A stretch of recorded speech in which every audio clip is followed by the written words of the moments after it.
दोस्तों, आशा करता हूँ कि आप सभी अच्छे होंगे। आज हम इस वीडियो में बिना पैंदे का राजा कहानी का वर्णन करने जा रहे हैं। आशा करता हूँ कि आपको यह कहानी ज़रूर पसंद आएगी। तो आइए दोस्तों, इस कहानी को शुरू करते हैं। एक राजा था। उसके राज्य में सोना चांदी एक भाव में बिकता था और दूध पानी भी एक भाव में बिकता था। जैसा राजा था वैसा उसका मंत्री भी था। राजा बैठ नहीं सकता था क्योंकि वह बिना पैंदे का था, अर्थात पुट्ठे के बनावट में गड़बड़ी थी। इस कारण से राजा हमेशा लेटे लेटे ही राज्य का कार्य करता था। उसी नगर में एक चोर भी था।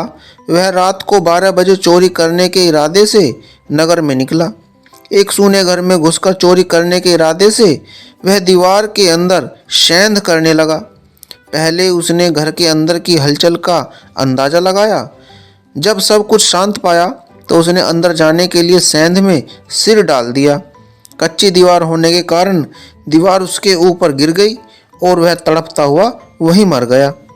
सुबह होने तक जब चोर घर नहीं पहुंचा तो उसकी घरवाली उसे ढूंढने के लिए निकली। जब उसका आदमी कहीं नहीं मिला तो उसने सोचा राजा को इसकी खबर कर देनी चाहिए।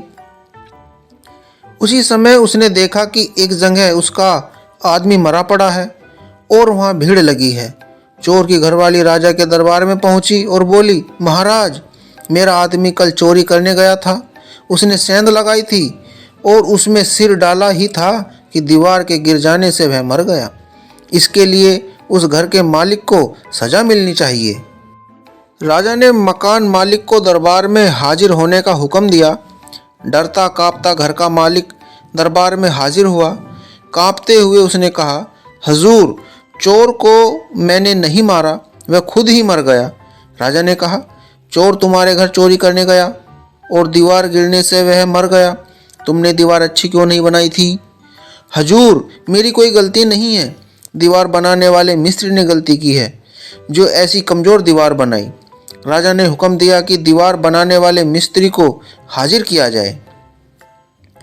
डरता कांपता हुआ मिस्त्री राजा के दरबार में हाजिर हुआ। उसने कहा, महाराज, मेरी कोई गलती नहीं है। मटके में छेद होने के कारण पानी उसमें रुका नहीं, इसलिए मिट्टी गीली नहीं कर सका और वह सूखी रह गई। इस कारण मटके वाले की गलती है। राजा ने फिर आदेश दिया कि मटके वाले कुम्हार को बुलाया जाए। डरता कांपता हुआ राजा के दरबार में कुम्हार भी हाजिर हुआ। राजा ने कुम्हार से पूछा, तुमने मटका अच्छा क्यों नहीं बनाया? तुम जानते हो कि तुम्हारी इस लापरवाही के कारण एक चोर चोरी करने गया और वह दीवार गिरने से मर गया। कुम्हार ने कहा, महाराज, मैं क्या करूं? जिस जगह पर मटका बनाने वाली मिट्टी थी उस जगह पर पत्थर के कंकड़ मटके में रह गए और उसमें छेद हो गया। इस कारण मटके में पानी नहीं ठहरा। हजूर, मुझे माफ़ करिए, मेरी कोई गलती नहीं है। राजा ने कहा, नहीं, तुम्हें माफ़ नहीं किया जा सकता, तुम्हें सूली पर चढ़ाया जाएगा। बिना दांत के मंत्री से राजा ने पूछा, क्यों मंत्री जी, इस आदमी को सूली पर चढ़ाया जाए या नहीं? मंत्री ने कहा, महाराज, ये कुमार बहुत दुबला पतला है और यह सूली पर चढ़ाने लायक नहीं है। सूली पर चढ़ाने के लिए एक मोटे ताजे आदमी की जरूरत है। राजा ने दरबारियों को आदेश दिया कि जल्दी से एक हट्टा कट्टा आदमी ढूंढकर हाजिर किया जाए जिसे सूली पर चढ़ाया जा सके। उसी नगर में एक साधु और उसका चेला रहता था। एक दिन साधु ने उस नगर की हवा को देखकर मन में सोचा कि इस नगर में रहने से अपने को कभी भारी संकट का सामना करना पड़ सकता है, इसलिए इस नगर को छोड़कर जाना ही बेहतर होगा। साधु ने अपने चेले से कहा, बेटा, चलो इस नगर को छोड़कर किसी दूसरे देश के नगर में चलते हैं। चेले ने कहा, महाराज, मैं तो यहाँ से नहीं जा सकता क्योंकि यहाँ हमें खाने को अच्छा मिलता है। साधु ने कहा, ठीक है बेटा, तुम यहीं रहो, लेकिन एक बात हमेशा याद रखना कि कभी कोई मुसीबत आए तो मुझे ध्यान करना, मैं फौरन आ जाऊँगा। चेला अच्छा खा पीकर मोटा ताज़ा हो गया था। उसकी तोंद बाहर निकली हुई थी।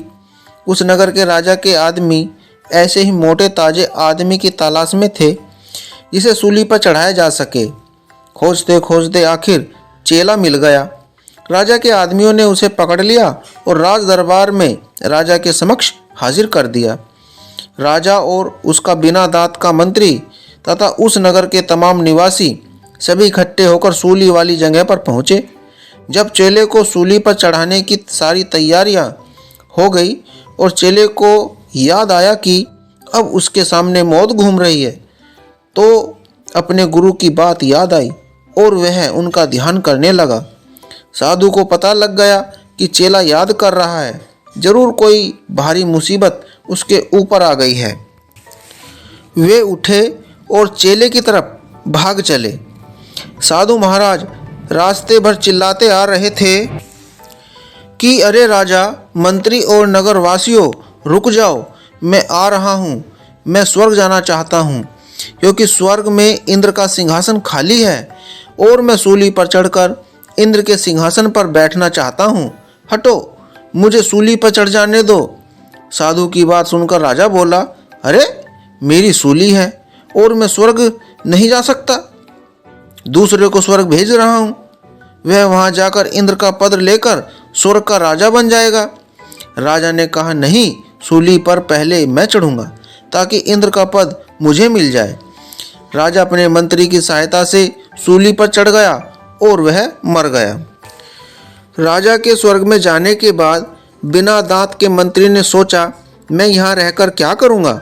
राजा मेरा स्वर्ग में इंतजार कर रहे होंगे, वहाँ मंत्री का पद भी तो खाली ही होगा, इसलिए स्वर्ग का मंत्री पद मुझे मिलना चाहिए। और वह भी सूली पर चढ़कर मर गया।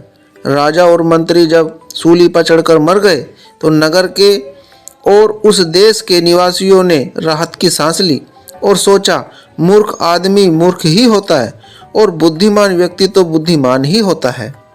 दोस्तों, आशा करता हूँ कि बिना पैंदे के राजा की कहानी आपको ज़रूर पसंद आई होगी।